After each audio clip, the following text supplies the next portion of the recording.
In the cold mist of the North Sea, a silhouette emerges.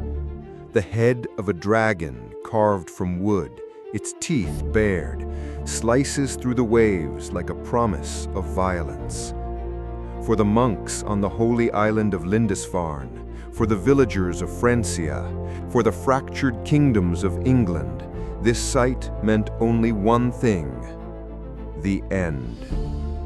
The Anglo-Saxon Chronicle recorded, "In this year, terrible, foreboding omens came over the land of Northumbria, terrifying the people most wretchedly.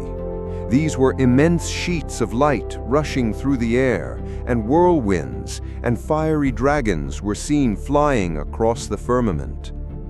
And then they came. They were the Northmen, the Lachlanach, the Ascomani.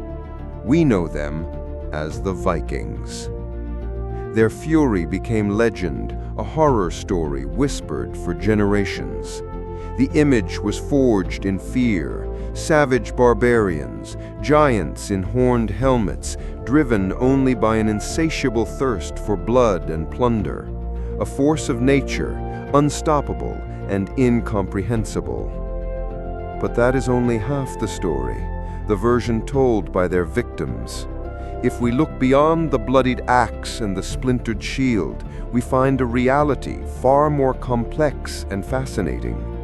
These same people who inspired such terror possessed a code of laws so sophisticated they gathered in democratic assemblies called things. They were obsessed with personal hygiene in a Europe that barely knew the bath. Their artisans created jewelry of breathtaking beauty.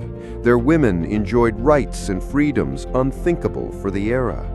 And their poets, the skalds, wove epics of gods and heroes to rival those of any civilization. They were not just a wave of destruction, they were a force of change. This is their true saga. The story not just of warriors, but of farmers, traders, settlers, and lawmakers. The chronicle of how the children of ice and sea, driven by ambition, necessity, and a masterpiece of naval engineering, burst forth from their frozen homeland and in 300 years redrew the map of the known world. Prepare to journey beyond the myth.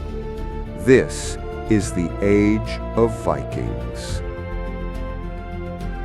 It all began here, in Scandinavia, a land of brutal beauty where life was dictated by the sun. Long, dark winters where the world shrank to the hearth of the longhouse and the skalds told tales of Odin, the All-Father, of Thor and his hammer Mjolnir, and of the inevitable Ragnarok, the twilight of the gods. Short, explosive summers, a frantic race to plant and harvest before the ice returned. This landscape of deep fjords, towering mountains, and endless forests carved a people who were pragmatic, self-reliant, and deeply tied to their land and their kin. Society was stratified, but not static. At the top were the jarls, the chieftains and kings, whose authority depended on their generosity and their success in battle. Below them were the carls, the backbone of society, free men and women, farmers, craftsmen, and warriors who made up the bulk of any army. At the bottom were the thralls, the slaves, often captured on raids, whose labor was vital to the economy. The sea was not a barrier, it was their backyard, their highway, their source of sustenance. And to master that highway, they perfected the most magnificent vessel of its age, the Drakkar, or dragon ship.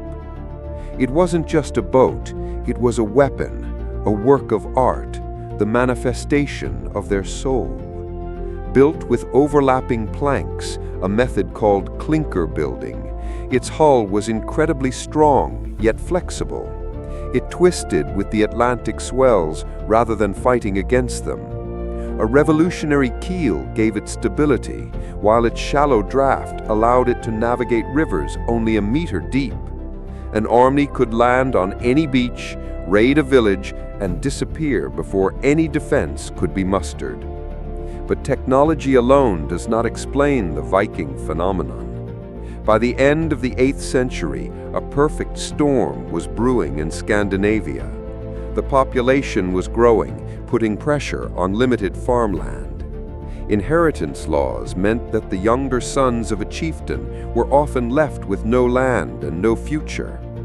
Ambition burned brightly. Honor, reputation, the drama. A man was measured by his deeds. For a young man with no prospects, the sea offered an irresistible promise.